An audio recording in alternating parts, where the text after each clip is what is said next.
കുറച്ച് നാൾക്ക് മുന്നേ ഉണ്ടല്ലോ ഞാനും ചേട്ടനും കൂടിയിട്ട് കുറച്ച് വാഴ നട്ടുണ്ടായിരുന്നു കേട്ടോ. അപ്പോൾ നേന്ത്രവാഴ റോബസ്റ്റാണ് നട്ടത്. അപ്പം നട്ടപ്പോൾ ഞങ്ങൾക്ക് ഒരു പ്രതീക്ഷ ഉണ്ടായിരുന്നില്ല കേട്ടാ. പക്ഷേ ഉണ്ടല്ലോ ഇതൊരു ഓണം അടുക്കാറായപ്പോഴേക്കും നമ്മുടെ വാഴകളൊക്കെ കൊലച്ചു കേട്ടോ.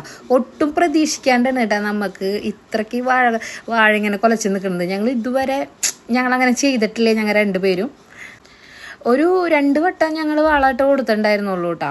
പക്ഷേ ഇത്ര വലിയ കൊലകൾ ഉണ്ടാവുന്നൊന്നും ഞങ്ങൾ പ്രതീക്ഷിച്ചിട്ടില്ല. ഞങ്ങൾക്ക് ഭയങ്കര സന്തോഷമായിട്ടാണ്. റോബസ്റ്റൊക്കെ നന്നായിട്ട് നല്ല വലിപ്പത്തിലുണ്ടായിരുന്നു കേട്ടോ. അപ്പോൾ നമ്മളുണ്ടല്ലോ നമ്മളുടെ ലൈഫിൽ നമ്മൾ എന്തൊരു കാര്യം ചെയ്താലും നമ്മൾ ചെയ്യണമെന്ന് വിചാരിച്ചു കഴിഞ്ഞാൽ ഇരുന്നിട്ട് കാര്യമില്ല. അത് നമ്മൾ അതിലേക്ക് ഇറങ്ങി തിരിച്ച് ചെയ്ത് കഴിഞ്ഞിട്ടുണ്ടെങ്കിൽ നമുക്കതിനുള്ള ഒരു പ്രോഫിറ്റ് നമുക്ക് അതിൽ നിന്ന് കിട്ടൂട്ടാ. അത് എന്താ പറയുക, ഈ ഒരു വാഴ നടൽ കൊണ്ട് ഞങ്ങൾക്ക് അതിൽ നിന്ന് മനസ്സിലായിട്ടാ.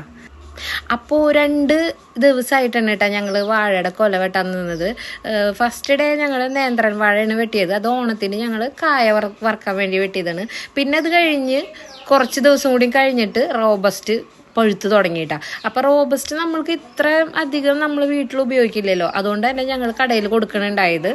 അപ്പോൾ ഈ ഒരു വാഴക്കൊലയ്ക്ക് നല്ലൊരു റേറ്റ്, നല്ലൊരു തുക നമുക്ക് കിട്ടുകയും ചെയ്തു കേട്ടോ. അപ്പം ഞങ്ങൾക്ക് നല്ല ഇൻട്രസ്റ്റ് ആയിട്ടാ ഇനിയും വാഴ വെക്കണം എന്നുള്ളൊരു മനസ്സ്, ഞങ്ങൾക്ക് ഒരു കൃഷി ചെയ്യണം എന്നുള്ളൊരു മനസ്സ് വന്നു കേട്ടോ ഞങ്ങൾക്ക്. അപ്പോൾ ഞാൻ ഈ വീഡിയോ ഇടാൻ കാരണം എന്ന് വെച്ചിട്ടുണ്ടെങ്കിൽ ഇതുപോലെ ആർക്കെങ്കിലും ഇതേപോലെയൊക്കെ കൃഷി ചെയ്യണമെന്ന് ആഗ്രഹം ഉണ്ടായിട്ട് ചെയ്യാണ്ടിരിക്കണവർക്കൊരു എൻകറേജ് ആയിക്കോട്ടെ എന്ന് വെച്ചിട്ടുണ്ടാ. ഈ വീഡിയോ എന്ന് പറയുന്നത് കുറച്ച് നാളുകൾക്ക് മുന്നെടുത്ത് വെച്ചിരുന്നത് കേട്ടാ. അതായത് വെറുതെ നമ്മൾ ജാതിക്കൊക്കെ നനയ്ക്കും ടൈമിൽ നമ്മൾ വാഴയ്ക്കും ജസ്റ്റ് നനച്ചു കൊടുത്തിരുന്നു കേട്ടോ. അന്നൊന്നും വിചാരിച്ചില്ല കേട്ടാ ഇത്ര വലിയ കൊലകൾ ഇതിൽ നിന്ന് ഉണ്ടാവുമെന്നൊന്നും. അങ്ങനെ ഇപ്രാവശ്യത്തെ കൊലകളൊക്കെ കൊടുത്തു കേട്ടോ. അപ്പോൾ ഞങ്ങൾക്ക് അത്യാവശ്യം അതിൽ നിന്ന് നല്ലൊരു മണി ഏൺ ചെയ്യാൻ സാധിച്ചിട്ടുണ്ടായിരുന്നു. അപ്പോൾ എൻ്റെ ചാനൽ ആദ്യമായിട്ട് കാണുന്നുണ്ടെങ്കിൽ എല്ലാവരും ഒന്ന് സബ്സ്ക്രൈബ് ചെയ്തേക്കണം കേട്ടോ. താങ്ക്